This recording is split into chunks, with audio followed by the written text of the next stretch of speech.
জন্মগ্রহণ করেছিলেন এক দরিদ্র ব্রাহ্মণ পরিবারে। তিনি কোথায় জন্মগ্রহণ করেছিলেন? না, একটা দরিদ্র ব্রাহ্মণ পরিবারে। আর উনি তারপরে আমাদের স্বাধীন ভারতের উপরাষ্ট্রপতি হয়েছিলেন 1952 থেকে 1962 খ্রিস্টাব্দে। কি হয়েছিলেন? উনি উপরাষ্ট্রপতি হয়েছিলেন। তারপরে উনি রাষ্ট্রপতিও হয়েছিলেন। এটা হচ্ছে 1962 থেকে দ্বিতীয় রাষ্ট্রপতি হয়েছিলেন। প্রথম উপরাষ্ট্রপতি এবং দ্বিতীয় রাষ্ট্রপতি হয়েছিলেন 1962 থেকে 1967 খ্রিস্টাব্দে। সর্বকালের সেরা পণ্ডিত শিক্ষকদের একজন ছিলেন তিনি। সর্বকালের সেরা পণ্ডিত শিক্ষকদের একজন তিনি ছিলেন। এবং এই যে সর্বপল্লী রাধাকৃষ্ণন, উনি শিক্ষকদের গুরুত্বের প্রতি তার বিশ্বাসকে, শিক্ষকদের গুরুত্বের প্রতি তার বিশ্বাসকে সম্মান জানানোর জন্য এই শিক্ষক দিবস শুরু করেছিলেন। আচ্ছা, তাহলে আমরা আজকে কি ওনাকে সম্মান জানানোর জন্য আমরা সকলেই কি করব? একে একে উঠে এসে ওনার এখানে ফুল দেবো এবং প্রণাম করব। বুঝতে পেরেছো? তাহলে আমরা উনি তাহলে কে ছিলেন? শিক্ষক ছিলেন, তাকে সম্মান জানাবো আমরা সবার আগে। ওই জন্য এক একজন করে উঠে আসবে এবং তোমরা প্রত্যেকেই করবে, ফুল দিবে এবং মালবেশিতে খুলে আছে তো এসো একজন একজন করে।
প্রাইজ দেবো।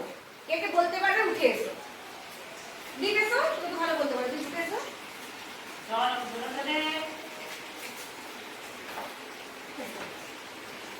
তুমি এখানে এসো, বল। শুরু করো, ভালো করে বলতে।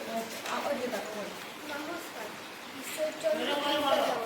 পণ্ডিত ঈশ্বরচন্দ্র বিদ্যাসাগর 1820 খ্রিস্টাব্দে 26শে সেপ্টেম্বর মেদিনীপুর জেলার বীরসিংহ গ্রামের এক দরিদ্র ব্রাহ্মণ পরিবারে জন্মগ্রহণ করেন। তার বাবার নাম ছিল ঠাকুরদাস বন্দ্যোপাধ্যায় এবং তার মায়ের নাম ছিল ভগবতী দেবী। ঈশ্বরচন্দ্র গ্রামের পাঠশালায় পড়া শেষ করে মাত্র 10 বছর বয়স বাবার সঙ্গে পায়ে হেঁটে কলকাতায় আসেন।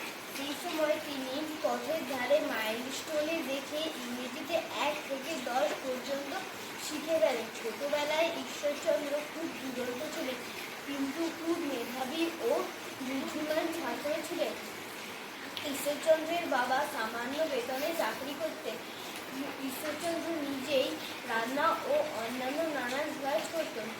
ঈশ্বরচন্দ্র বিদ্যাসাগর এইভাবে পড়েও পরীক্ষায় প্রত্যেক বছর প্রথম বই 5 টাকা বৃত্তি লাভ করতেন। মাত্র 20 বছর বয়সে তিনি সংস্কৃত কলেজ থেকে বিদ্যাসাগর উপাধি পান। ঈশ্বরচন্দ্র বিদ্যাসাগর প্রথমে ফোর্ট উইলিয়াম কলেজে প্রধান পণ্ডিতের কাজ করেন। পরে সেই কলেজের অধ্যক্ষ সরকারের সঙ্গে মত বিরোধ হওয়ায় তিনি ওই পদ ছেড়ে দেন। চাকরি ছেড়ে তিনি ছাত্রছাত্রীদের জন্য বহু পুস্তক রচনা করেন এবং দেশের শিক্ষাগতের জন্য জীবন দেন। তার জীবনের সবচেয়ে বড় কাজ ছিল বিধবা বিবাহ প্রচলন। ঈশ্বরচন্দ্রের মায়ের প্রতি ভক্তি ছিল অসাধারণ। একবার মায়ের ডাকে বাড়ি ফেরার সময় ঈশ্বরচন্দ্র নৌকা না পাওয়ায় দামোদর নদ সাঁতার কেটে পার হন। ঈশ্বরচন্দ্র শুধু বিদ্যাসাগরই ছিলেন না, তিনি দয়ার সাগরও ছিলেন। কারো দুঃখ দেখলে তার প্রাণ কেঁপে উঠত। বহু গরিব ছাত্রছাত্রী ঈশ্বরচন্দ্র বিদ্যাসাগরের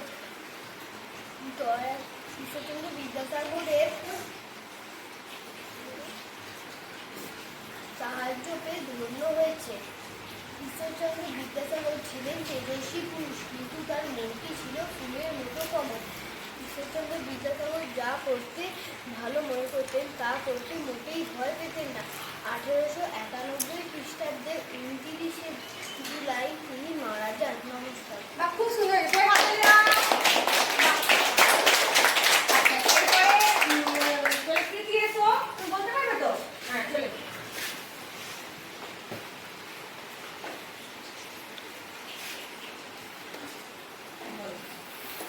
নমস্কার। ঈশ্বরচন্দ্র বিদ্যাসাগর 19বিংশ শতাব্দী বাংলাদেশীয় অনেক মহাপুরুষ জন্মগ্রহণ করেছিলেন। তাদের মধ্যে অন্যতম ছিলেন ঈশ্বরচন্দ্র বিদ্যাসাগর। তার প্রকৃত নাম ঈশ্বরচন্দ্র বন্দ্যোপাধ্যায়।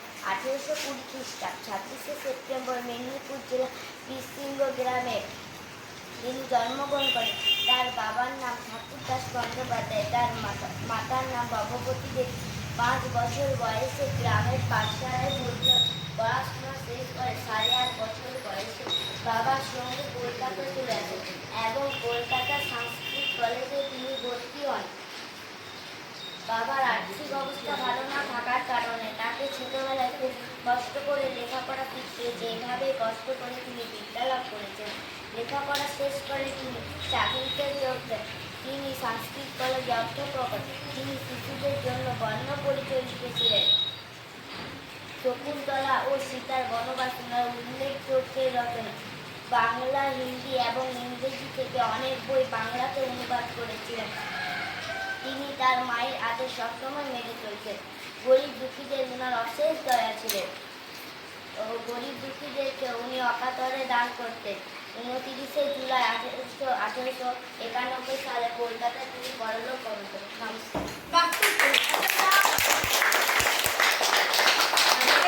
আবৃত্তি আর কেউ বলতে পারবে বিদ্যাসাগর সম্পর্কে?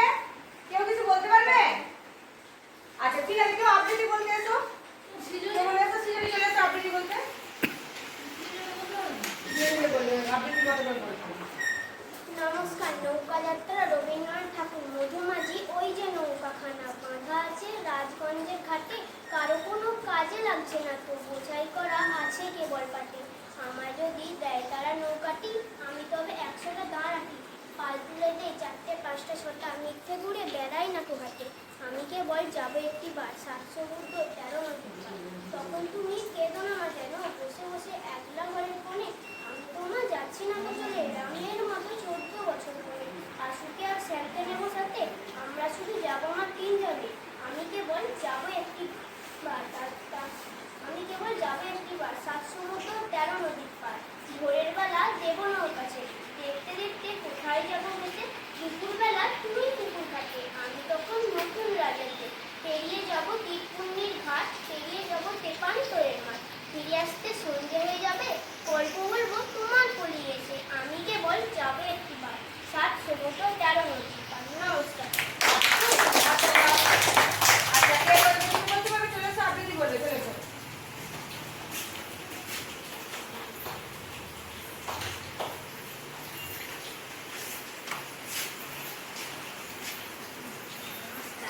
আমরা চাষ করি আনন্দে, রবীন্দ্রনাথ ঠাকুর। আমরা চাষ করি আনন্দে, মাঠে মাঠে বেলা কাটে, সকাল হতে সন্ধে। রোদ্র ওঠে, বৃষ্টি পড়ে, বাসে বনে পাতা রোদে, বাতাস উঠে ভরে ভরে কন্দে। সবুজ পানে গানের দেখা, রেখায় রেখায় জায়গা দেখা, মাঠে এবং তরুণ কবি নৃত্যের কেউ চলতে। ধানের শেষে তেলক থেকে সকল থেকে বৃষ্টিতে অবদানে শুরু করতে পূর্ণিমারও চন্দ্রে। বাহ, আজকে যাও। এখন আমাদের গীত আসছে, গীত আসতে খুব সুন্দর আবৃত্তি করবে, যেমন ওকে শেখানো হয়েছে। সুন্দরভাবে যেমন শিখেছি ওইভাবে করবো। করো। নমস্কার। নৌকা যাত্রা রবীন্দ্রনাথ ঠাকুর। মধুমাঝির ওই যে নৌকাখানা বাঁধা আছে রাজগঞ্জের ঘাটে, কারো কোনো কাজে লাগছে না তো, বোঝাই করা আছে কেবল পাটে। আমায় যদি দেয় তারা নৌকাটি, আমি তবে 100টা দাঁড়াটি। পাল তুলে দিই 4টে 5 5টা 6টা মিথ্যে ঘুরে বেড়াই না পোহাটে। আমি কেবল যাব একটিবার 7 সমুদ্র 13 নদীর পার। তখন তুমি কেঁদো না মা যেন বসে বসে একলা ঘরের কোণে। আমি তোমা যাচ্ছি না তো চলে রামের মতো 14 বছর বলে। আমি যাব রাজপুত্র হয়ে নৌকা ভরা সোনামানির হয়ে। আশুকে আর শ্যামকে নেবো সাথে, আমরা শুধু যাবো মা 3 জনে। আমি কেবল যাব একটিবার 7 সমুদ্র 13 নদীর পার। ভোরের বেলায় দেখবো নৌকা ছেড়ে দেখতে দেখতে কোথায় যাব ভেসে। দুপুর বেলায় তুমি পুকুর ঘাটে, আমরা তখন নতুন রাজার দেশে। পেরিয়ে যাব তীর পুণ্যের ঘাট, পেরিয়ে যাব তেপান্তরের মাঠ। ফিরে আসতে সন্ধে হয়ে যাবে, গল্প বলবো তোমার কোলে এসে। আমি কেবল যাব একটিবার 7 সমুদ্র 13 নদীর পার। নমস্কার। আচ্ছা, আপনি কি বলতে পারবেন? এসো, উঠে এসো।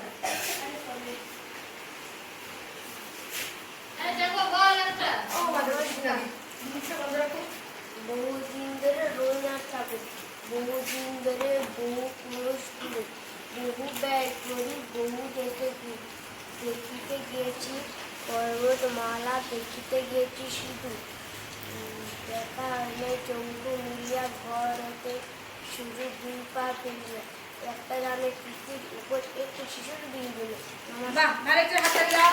আর কে বলতে পারে? ট্যাঙ্গো উঠে এসো, ট্যাঙ্গো উঠে এসো।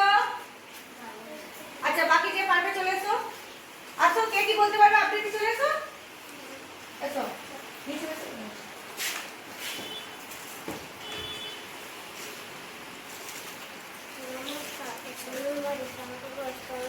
মাটির মানুষ আমার আছে বেলুন বাড়িতে, বেলুনে জমা করি শুনলাম এটা দেখতে পারি। তোমরা যখন মাথার উপর তেমন করে চলে যায়, আমি উপর থেকে সেমেটকে দেখছি আমি পায়ের তলায়। একটা দিকে তোমরা আমাকে আমার দেশকে হাজার হাজার ইন্ডিয়ান বেলুনের কোনো সীমায় থাকে না। নমস্কার। আচ্ছা,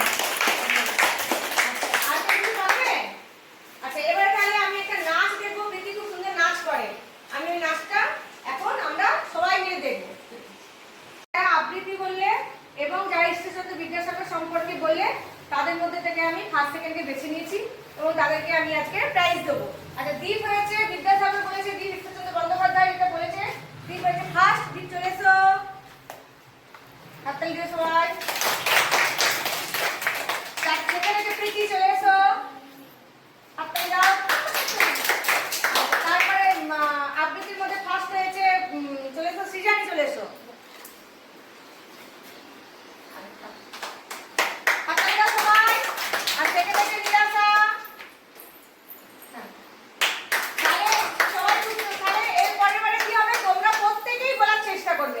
প্রত্যেকেই বলার চেষ্টা করলে আমি সবাইকেই প্রাইজ দেবো, বুঝতে পারলে? তোমাদের সব থেকে বলতে ভালো হবে, আমি দিতাম। হ্যাঁ, ঠিক আছে, শুরু কর।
ঝলক ঝলক চলে পিছন পানি চেনা করে বদলা গিয়ে তোলা শালপিয়ারের মন্ত্রী কাউরে জামলা নদীর পাড়ে হেঁটে দর্শন করুই গুনুর করুন এই বাসনা